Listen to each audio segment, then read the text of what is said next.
Guys, do not pull for Dragon Danny, and yes, I'm even talking about his vertical investment. In today's video, guys, we're going to be covering all the reasons why you really shouldn't be pulling for Dragon Danny, guys. I know a lot of people out there are saying, but I'm gonna be 2S, 2S1, whatever the case may be. I'm gonna get it because I want to. If that's you, then why are you on this video? You're just here to rage bait yourself. Anyways, guys, without further ado here, let's talk about Dragon Danny. Going over the four main categories, which is the ultimate save, vertical investment is meh, wholly sustained, sub DPS, support capabilities, future value, and stuff like that. It's not listed here. We'll talk more about that later on in the video. But first, I want to give you guys the quick facts about this character so we can kind of have a baseline for when we talk about the other points within this video. So, hopping into our quick facts here, guys. Number one, he is a sub DPS with attack scaling and does additional damage as well. So this means obviously he's not scaling off a DP percentage or HP percentage to scale the amount of shields he's able to provide, and this will also be scaling the amount of damage he does as well. He's also doing additional damage as well, which is not technically memo sprite damage. It is literally just additional damage added on. Think of characters like Robin or Tribby that apply additional damage to the enemies whenever you attack an enemy with another ally, right? He will be doing the same thing there, but applying whatever type that ally is that has the main buff on them to do their source of damage. So if you had Dragon Danny buffing, let's say Kafka, for example, right, then you would be doing electric damage to the enemy. He also is going to be providing so many shields. What I mean by this, guys, he literally gets shield from his skill move, he gets shield from his ult move, and he gets shield from his follow-up move as well. So he can get, you know, basically shield from every one of these sources. If we're going to compare this to a character like Aventurine, right, Aventurine's really only getting shield from this and this whenever he procs it off. Now this on Aventurine can be very dependent on how many times you're getting hit. That's not necessarily the case with Dan Heng here, because Dan Heng has basically a summon he puts on the field, which has its own set speed, so you're not relying on getting hit to get this back up. Basically it'll come back up over a certain amount of time, and you'll just be getting free shields off that. Also, he has no memo sprites but a summon and does follow-up attacks, meaning he'll be really good on follow-up teams.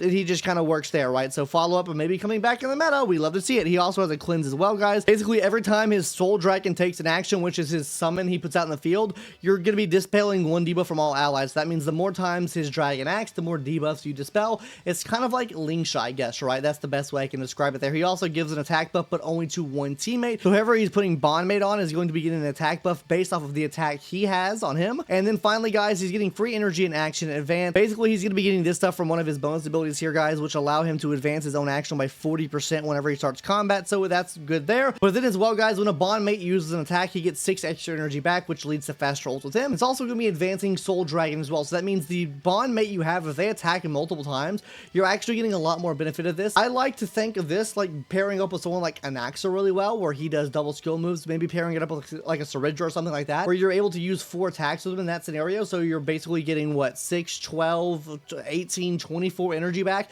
If you have ERR rope, then you're getting even more back from that, and then you're advancing that action by so much to get additional shields as well.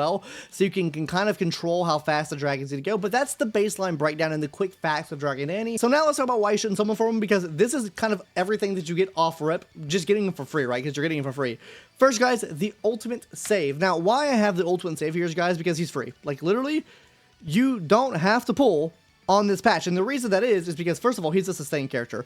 Now, yes, you do need multiple sustained characters on your account to actually beat the new in-game. Or if you're a new player coming to the game, you need a sustained character to actually clear content in the game, right? And better ones at that. Like, if we take a look at the tier list here, if we're talking about what the best in-slot sustains are looking like right now in the game, you're going to see someone like Hyson up here, you're going to see someone like Hua Hua, you're going to see someone like Lingsha, Gallagher, and Aventurine. But with this newer content, with the enemies that are attacking and doing more damage, I'm going to keep it a buck with you guys. I'm going to keep it 100 with you guys.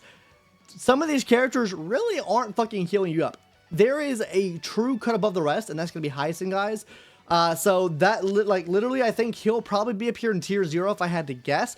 I am kind of scared of one thing, which we'll mention later on in the video when we get to his sustainability aspect. But for right now, he is a sustained character, and he will do his job. Like, literally, he can do his job with no vertical investment. And I think the same can be said just about any of these other characters as well. They can do their job of sustaining, maybe not as much anymore, because of, I feel like we're getting like HP checked at this point, or defense checked at this point with how hard enemies are hitting nowadays.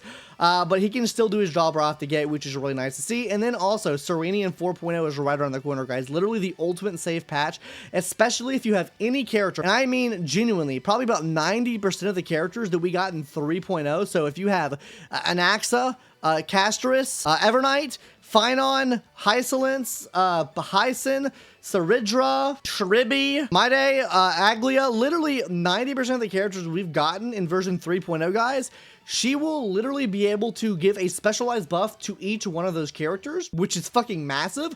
So I would much more say to invest in her than to invest in him, because she's going to be able to bring up a lot more characters in your account, whereas, you know, really investing more in him is going to be kind of meh. And that's kind of the second point we're going to talk about now, guys, which is vertical investment is meh. And the reason that is, first of all, guys, E1 gives res pin to one teammate, which is okay. It gives, what, all type res pin 18% for 3 turns. I'm gonna be honest with you guys. There are so many different other characters on the team that give you a higher all-type res pin to every single person on your team, like Ruan Mei, without even having a fucking Eidolon, okay? This is fucking kind of shit. I'm not gonna lie to you. I wish this would have been different or higher. I get he's free, so they're trying to counterbalance the E1 to make it not as strong. Recovering 1 skill point is actually quite nice. It makes him a bit more SP positive, though. Yeah, you could probably be pretty SP positive regardless. But hopping into our next vertical investment point here, which is S1, guys. Literally, S1 is providing him attack percentage, healing on all your allies. He's going to be giving a damage increase for the team, plus extra damage increase for summons as well. Now, I feel like, okay, this for sure, if you were going to pull for vertical investment on him, this is, if you're here for the video getting rage baited, I would consider probably just pulling for this. I think this is much better for Danny than his S1 is or his E1 is, because of the fact that it's, first of all, it's giving him a massive attack increase, 64%. Now, this cannot be used on any other preservation character in the game because no one scales off of attack. Maybe you get someone in the future that can, but no one else can. Now, this is where it starts getting really good at. First of all, guys, whenever you're using ultimate move, it restores HP for all of your allies based off of his own attack, and then it gives you additional healing on the character with the lowest HP as well. So, literally, he turns it into kind of like a pseudo-sustain. How I see this is he kind of turns into a Fushwin, right? Like Fushwin uses ultimate heals. This is kind of like enabling him to do that. But with this as well, guys, he's also going to be putting Redoubt on all allies for 3 turns. And what's so good about this is Redoubt literally gives you a 24% damage increase just off rip, like basically for free on all of your allies. And then an additional 12% if the target have summons. So any character in your team that has summons like Lingsha or Memo Sprites are technically, I think Memo Sprites are technically summons, right? Am I off base here with that? Actually, I don't know. If Memo Sprites are summons, that also works there too, so that he can work on Memo Sprite S teams for you, if that's the case. And then also any other character that has summons like Topaz Noombi can also work there too. Literally, like I said, anyone that has summons, Hyson can also work there too. E2 literally just gives him more sustain and sub DPS capabilities. If we take a look at what his S1's going to be doing here, guys, literally this is increasing the number of actions taken by the enhanced Soul Dragon, which means you get a stronger follow-up attack there from that, so you're getting more sub DPS damage. Also, whenever you use an ultimate, it gives you action advance, which gives more sustainability as well, because that means you're going to be enhancing the Soul Dragon, which gives more damage, and also giving more shield to your allies as well, because every single time the Soul Dragon takes action, he is also going to be giving a shield out. So E2, if you really wanted to make him like a better sub DPS and sustain, that's the point you need to reach to an investment to make him even viable. E4 here, guys, we'll just kind of drop the list down here for the rest of the way.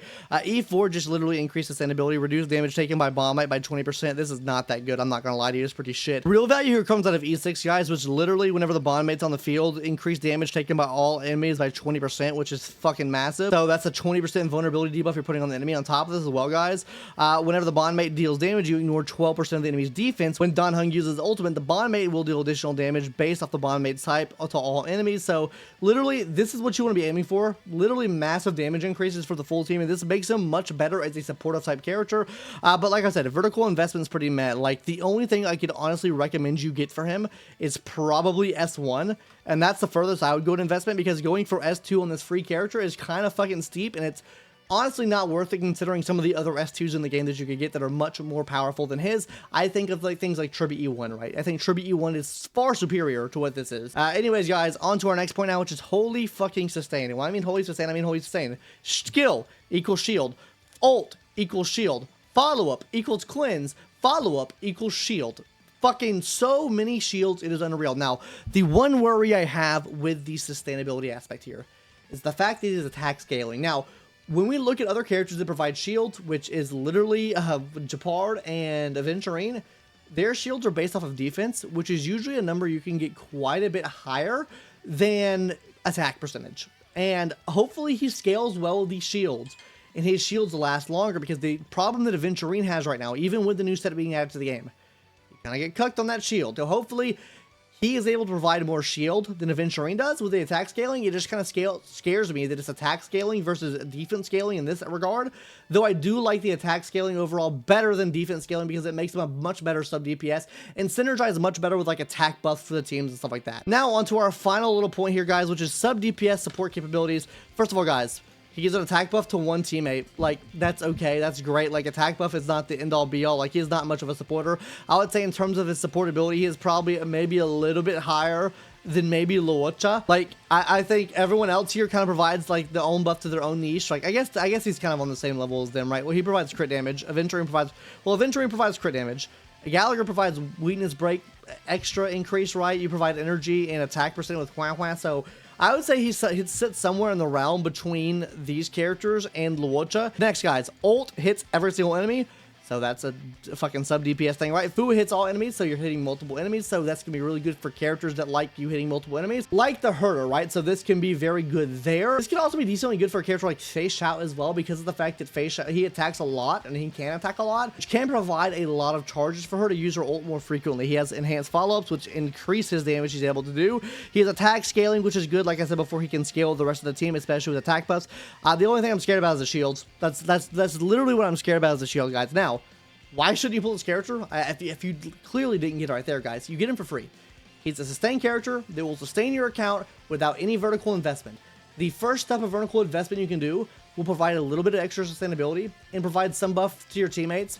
They literally have built him in a way that his vertical investment doesn't start getting good until a lot later. Like, you really want at least E2 or E6 in terms of his Eidolon investment to make him good. His light cone won't work on anyone else. It'll only work on him. So once he gets power crept and not good in the meta, if his shield even can hold up. So I mean, like, the only thing I can really recommend is light cone for him. I really don't recommend investing anything into Eidolons because I think Serene is just much better.